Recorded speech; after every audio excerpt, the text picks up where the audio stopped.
कर सकते हैं। पाकिस्तान के अंदर बांग्लादेश में जो हुआ उसको बड़ा पॉजिटिव वे में कोट किया जा रहा है कि वह ऐसी कौमें होती हैं, ये चीज़ होनी चाहिए, इसी तरह ही हुकूमतों के तख्ते पलटने चाहिए। पाकिस्तान पे जो ये बांग्लादेश में हुआ इसका क्या असर पड़ा है? पॉजिटिव एज़ अ पाकिस्तानी हम इस चीज़ को इस वजह से पॉजिटिव लेके जा रहे हैं। रीज़न इज़ क्या वहाँ हुकूमत एंटी पाकिस्तानी थी। शेख मुजीबुर रहमान की बेटी थी शेख हसीना। तो जब उसका बाप भी पाकिस्तान मुखालिफ था तो उसकी बेटी उसके आने वाले उसकी भी तो वजह थी ना, शेख मुजीबुर रहमान राइट पे था ना।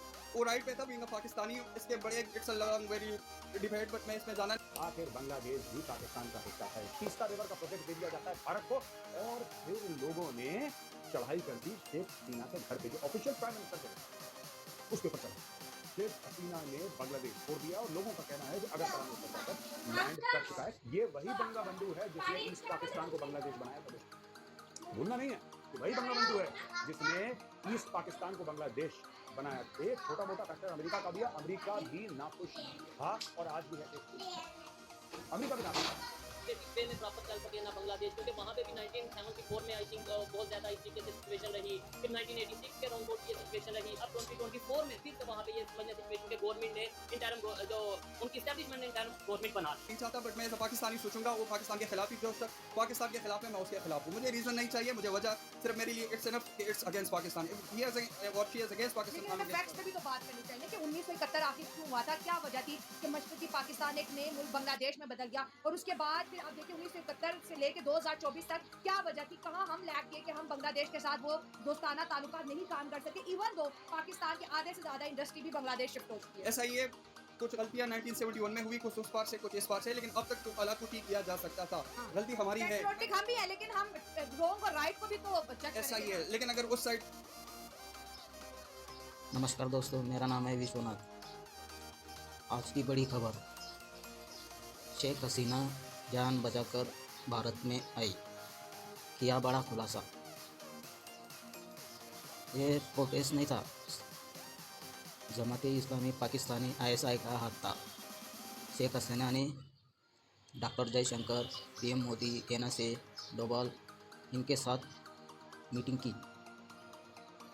अब आगे क्या होगा, क्या उन्हें इंडिया की तरफ से पाकिस्तानी मीडिया में चर्चा पब्लिक बोले अच्छा होगा, शेख हसीना एंटी पाकिस्तानी थी उसके साथ अच्छा हुआ। अरे भाई उधर हुआ और आपके साथ भी हो सकता है, आपके मुल्क में भी हो सकता है। तो मदर से छाप हो तुम लोग। वो निकलने के बाद तो पाकिस्तान जैसी हालत हो जाएगी, श्रीलंका जैसी हालत हो जाएगी बांग्लादेश की भी। श्रीलंका में कितनी महंगाई, कितनी प्राइसेस, सरकार स्टेबल सरकार चली जाती है तो क्या होता है, श्रीलंका में देखा है, श्रीलंका में भी कितने क्राइसिस हो गए थे, पैसों की महंगाई कितनी बढ़ गई थी। अब बांग्लादेश में क्या होगा क्या नहीं, वहाँ की सरकार एंटी इंडिया उनको बनाया जा रहा है। अब इंडिया सरकार क्या कदम उठाती है क्या नहीं। पाक मीडिया में पाक पब्लिक खुशी से पागल हो रही थी, एंटी पाकिस्तानी थी वो शेख हसीना। चलो देखते हैं पाक मीडिया और क्या बोल रही है। चली जाएंगी, कोई कह रहा है वो कहीं और चली जाएंगी। तो ये तो इंडिया पे है, ये तो मोदी गवर्नमेंट पर है ना, उनकी हुकूमत पर है कि नरेंद्र मोदी साहब क्या सोचते हैं, वो क्या फैसला करते हैं, उनकी हुकूमत क्या फैसला करती है कि क्या इनको कैसे जो है किया जाए। वैसे तो देखिए शेख हसीना और नरेंद्र मोदी हुकूमत के बहुत ज़बरदस्त ताल्लुकात रहे, बहुत क्लोज रिलेशंस रहे। आपको याद होगा कि जिस वक्त PM मोदी का इनॉग्रेशन सेरेमनी थी तो उस वक्त उन्होंने नेबर्स फर्स्ट के स्लोगन पर जो सबको बुलाया था अपने नेबर्स को सिवाय पाकिस्तान के, तो उसमें शेख हसीना भी गई थी और शेख हसीना उससे कुछ दिन पहले होकर गई थी वहाँ पर। उसके बाद भी मेरा ख्याल है शेख हसीना वहाँ पर पहुंची है। कई एक विजिट शेख हसीना ने की है इंडिया के, बहुत क्लोज चल रहे थे दोनों, इंडिया और बांग्लादेश।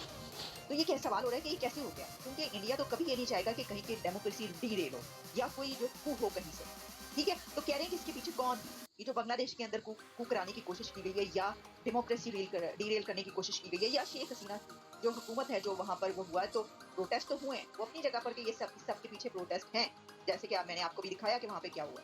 तो आपने देख लिया कि कैसे कैसे लोग, ये एक बार फिर देखिए, मतलब आप ये देखिए ना कि लोग खुश कितने वहाँ पे, वो जो है वो नारे लगा रहे हैं, वो कह रहे हैं कि जनाब, और सिर्फ यही नहीं, वहाँ पे खाने निकाल के निकले हैं, वो पता नहीं क्या क्या होता रहा है वहाँ पे, ये देखें। तो ये इससे पता चलता है कि लोग तो खुश हैं। लेकिन फिर भी कह रहे हैं कि इस तरह नहीं होता, मतलब कुछ ना कुछ है पीछे। अब जो भी है, तो हमें कुछ ही देर में इंडिया की तरफ से जो ऐलान किया जाएगा पता चल जाएगा। लेकिन पॉइंट है, गल सही कही जा रही है। जो शेख हसीना के बेटे ने ये कहा है कि जो बांग्लादेश है वो अब पाकिस्तान बन जाएगा, मतलब बन जाएगा से मुराद ये, ज्यादा खुश होने की जरूरत नहीं, पाकिस्तानी को दोबारा आपसे मिलने के लिए नहीं आ रहे। ऐसा नहीं होने का भाई, ऐसे नहीं होने का कयामत तक। लेकिन हाँ, अगर आप ये सोचेंगे आपने जो है वो जिहाद करना शुरू कर देना, वो और बात है। आपकी ख्वाब और वो कहाँ का है वो तो छोड़ ही दें, आपने कहाँ का झंडा लहराना है। लेकिन बात ये हो रही है कि उनकी जो तरक्की है वो रुक जाएगी, और वो रुक गई समझें, क्योंकि आप देखें बहुत क्राइसिस है, पॉलिटिकल क्राइसिस जन्म ले चुका है। इस तरह नहीं होता कि कहीं पर जो प्रोग्रेस होती है वो पॉलिटिकल स्टेबिलिटी के साथ हो। कोई भी कंट्री ऐसा नहीं होता कि उसकी पॉलिटिकल स्टेबिलिटी वहाँ पर ना हो और सिर्फ क्राइसिस हो और वो कहें कि हाँ ठीक है जमहूरियत चल रही। नहीं, जमहूरियत के साथ तरक्की चलेगी। अगर जमहूरियत डीरेल होती है तो तरक्की नहीं चलेगी। जमहूरियत सिर्फ डीरेल होने की बात नहीं, पॉलिटिकल क्राइसिस आता है तो इंस्टेबिलिटी आएगी। इंस्टेबिलिटी आएगी तो आपकी प्रोग्रेस रुक जाएगी। यही वजह है कि इंडिया की जो इतनी प्रोग्रेस हुई, हमने देखा वहाँ पर स्टेबिलिटी रही। 2-3 दफा जो वीडियो अच्छा लगे तो शेयर, सब्सक्राइब, कमेंट ज़रूर कर देना। कमेंट करने से आपका चैनल भी ग्रो होता है और हमारा चैनल भी।